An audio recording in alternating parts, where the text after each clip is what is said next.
Okay guys, let's actually do this one quick. Now I'm actually going to show you how to link your Solana wallet to your tap this thing. Under the down button, you click on these tags. Make sure you complete all the tags here. All the tags, make sure you complete any tags that is available, just make sure you claim it. Then you click on connect Solana. Although I've connected my own before, but I'm still trying to do it again. You can either use Phantom or Softly app, either Phantom Wallet or Softly app. Depending anyone that works for you, you actually use it. Then you click on open. You wait sometimes it can actually delay because of due to network.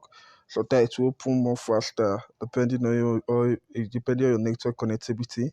Then you wait for it to load.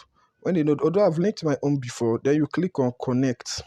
Click on connect, it will open your software app or your Phantom wallet, depending on the one you have on your device, depending on the one you install. Then when you click your software app, you wait for some while. Don't touch it. As long as it have opened like this, leave it. It will connect automatically. Now you have seen it have connect automatically. Then you close it. Then pap, you're checked. Your wallet is already connect. You do the tappings and that is all. I'll be explaining other video how all these down button and their uses. Thank you. Just make sure you connect to your wallet. That is the most important thing. Make sure you connect your wallet as soon as possible.